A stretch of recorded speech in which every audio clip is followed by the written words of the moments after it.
Hi and welcome back to the channel. My name is Caroline Gitari. My co-host's name is Fluffy, and today we are going to be talking about something that is near and dear to my heart, and that's mental health at the workplace. Let's get started. Meet Sarah.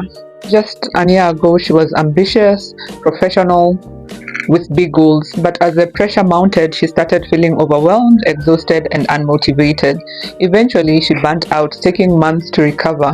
Unfortunately, Sarah's story is not unique. Millions of employees worldwide go through similar struggles and do not know how to go about it. But what if we told you that there's a way to protect your mental health while excelling at the workplace? In this video, we'll explore workplace mental health matters, signs of stress and burnout, and practical strategies to create a healthier work-life balance. I have watched a couple of videos that have talked about there not being a possibility of having a work-life balance. You have to choose a struggle, whether it's work or whether it's life. In this video, we are going to try and find a balance so that there's work and there's life. To begin with, your work needs to be something that you love doing. If not for the work itself, for the pay at the end of the month, you have to fall in love with one or both. Let's start by why workplace mental health matters. We spend about or more than a third of our lives at work. So it's no surprise that our jobs play a huge role in our mental health. When work is fulfilling and balanced, it boosts our confidence, it boosts our creativity, and it boosts our happiness. When work becomes too much or a bit overwhelming, it can lead to anxiety, burnout, and even depression. Poor mental health at the workplace can lead to decreased productivity, increased absenteeism, higher employee turnover. Studies have shown that companies with strong mental health programs see higher job satisfaction, increased engagement, and better overall performance. But how do we know if our jobs are affecting our mental health? Let's talk about the warning signs. Number one would be constant fatigue, and I'm not talking about the normal everyday fatigue from doing a job, from being at work. I'm talking about always feeling drained energy-wise, and even after sleeping, you just wake up feeling exhausted and drained. Sign number two would be irritability and mood swings. Snapping at colleagues all the time, even over small issues, and feeling emotionally unstable. Feeling like you keep jumping from one emotion to the next without actually processing it, or with no solid backing as to why you're bouncing around all these emotions. Sign number three would be a lack of motivation. Losing passion for a job, especially if it is a job that you once really enjoyed, that you once looked forward to, is a big sign that there is a mental health problem and it's being caused by your job. Sign number four would be physical signs. Having headaches, muscle tension, stomach aches would be one of the biggest signs that you are struggling mentally about work-related issues, especially when these signs come in during or after working hours. When you think about the task ahead, the job you're about to do, it just gives you physical problems. A lot of our mental health struggles manifest themselves physically, and that is a big sign that you need to seek professional help. The fifth and last sign we're going to discuss is difficulty concentrating. Struggling to stay focused, struggling to make a decision that you once made easily, that is a no-brainer most of the time, but you start struggling to make that decision, is a major sign you're going through mental health struggles at the workplace. If you recognize any of these signs, do not ignore them. If you recognize them in yourself or in a colleague, try and talk to them about it. Try to talk to the HR about bringing up a mental health program within the workplace. Workplace stress is real and very common, but there are ways to effectively manage it. Now let's get practical. Here are some effective ways to maintain your mental health while excelling at the workplace. Strategy number one, setting clear boundaries. Avoid overworking. Stick to your defined work hours. Be early, be on time. They normally say there's nothing like being on time. You're either early or you're late, but get to work at the required time and clock off at the required time. There will always be work to do, and there will always be somebody to do the work. Keep your time. That goes into setting your boundaries. Turn off your notifications. Reduce after hours emails and messages and follow ups. And remember, when you're off the clock, you're off the clock. Set time separate for work and separate for play or life beyond work. Another way to set clear boundaries would be to communicate your limits. Let your team know when you're unavailable, when you're on leave, when it's your off day. Keep that time to yourself and let the team know they can manage without you there. I think the major problem is wanting to think or wanting to believe that we are irreplaceable and wanting people not to be able to manage without us there, and that leads to overworking. Let people manage without you. Let them see your value when you get back, but be sure to set your boundaries of work hours and non-work hours. Practical strategy number two, take breaks and prioritize your self-care. I know a lot of offices and workspaces are not big with breaks, but you become more productive taking regular breaks. Is one technique called the Pomodoro technique. Correct me if I pronounced it wrong, but work 25 minutes and take a 5-minute break. And it has been tested and showed that people who use this technique, as opposed to somebody who will work throughout 2 hours, in comparison to somebody who does the 5-minute break every half hour, every 25 minutes, 5-minute break, they end up being more productive than the person who works consistently for the 2 hours. In that being said, everybody is different, everybody adjusts different, but that is one of the strategies to take care of your mental well-being. This break doesn't necessarily need to be away from your desk. You can do a stretch, you can do breath work during those 5 minutes, you can do a Sudoku, those are my favorites. You can do a puzzle, you can do something away from the work that helps your mind relax, and then get back to work refreshed, and you'll be able to get through the work easier. Use your vacation and your off days for rest and productivity. Do not use your vacation days for work. That's self-explanatory. Number three, on practical strategies to improving your mental health at the workplace. Manage workplace stress effectively.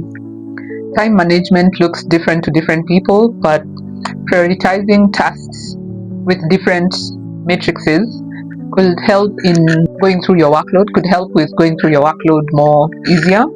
Prioritizing things like urgent, important, and getting rid of that before the other tasks could help you take care of the whole work schedule even before getting through the whole list, because taking care of one task could in essence help take care of the smaller tasks.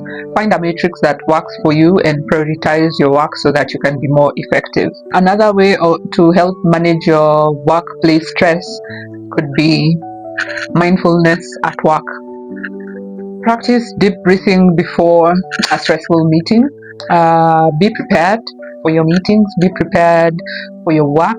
Do something prior to your work that will help you face the day better, whether that's exercise, whether that's a puzzle, whether that's deep breathing techniques. Just practice your mindfulness, and as we said in a different video, mindfulness is being present in the here and now, being able to point to the emotion you're feeling there and then, and processing that in whatever way that looks like for you. Another way to manage workplace stress could be delegating tasks. You do not have to do everything yourself. You also do not need to micromanage. People have been employed to do different things, and there's different ways of taking care of different tasks. Just have more faith in the staff that's there, in that people will be able to do what they're supposed to do on time.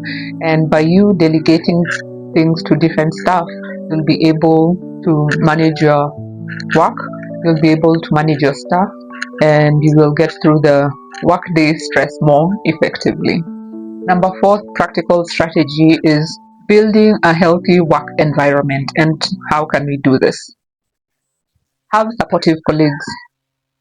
Surround yourself with coworkers that support you, that you can work together, that you trust with delegating tasks to, with helping each other out. You can also build a healthy work environment by open communication.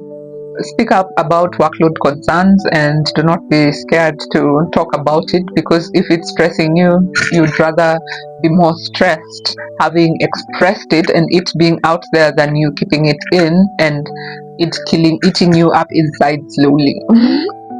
The other way to build a healthier workplace environment would be having mental health resources. Use counseling or wellness programs for those who are lucky enough to be in workplaces that this is available to you. Maximize on that, because it's not available to everyone, and for those where it is not available, try and seek it away from work. Your jobs should support your well-being. They don't in most circumstances, but they should not destroy it. By your job supporting your well-being, it is clear that you become more productive and more present in your work and get the job done in a better, more healthy, productive way. A lot of people have made changes to their work-life routines and have ended up helping their mental health balance with their jobs. And so can you just find a way that works for you? Next, I will talk to the employers. If you're a manager, if you're in HR or a business owner, here's how you can create a better work environment for your employees. Foster a culture of open communication. And when I talk about this, I mean do not use the open communication to be malicious. Encourage your employees to talk about their mental health without fear.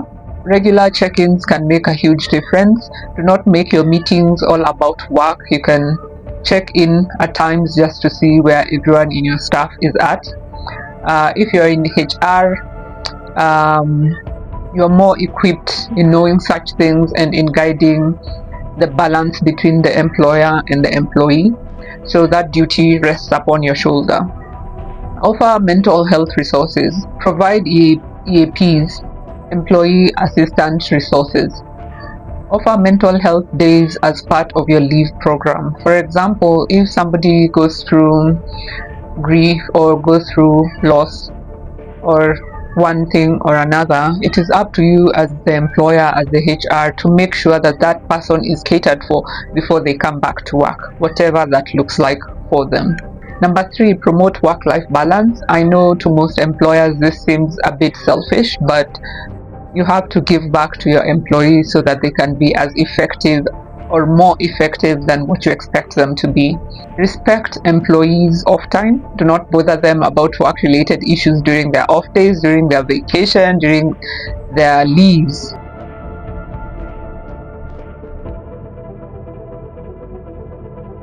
The other way we can do this is, where possible, encourage flexible work hours. A mentally healthy team is a productive team. Investing in employees' well-being pays off in the long run. Let's talk about some of the common myths about mental health at the workplace.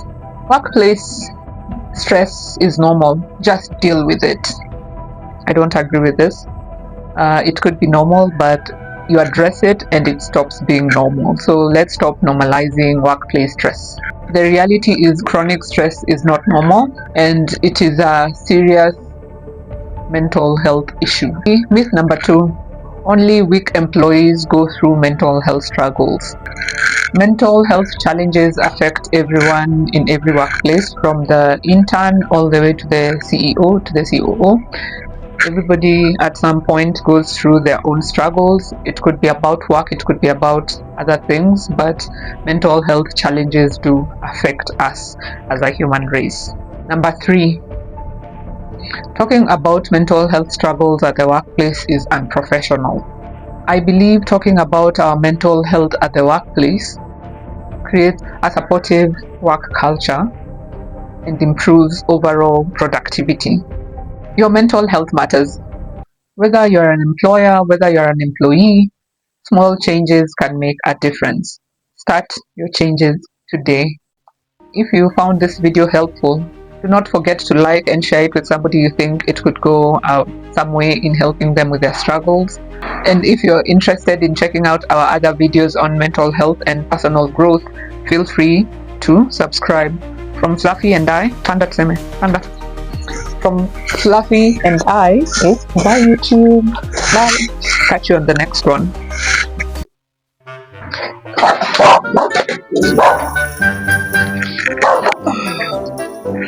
Bad, Fluffy.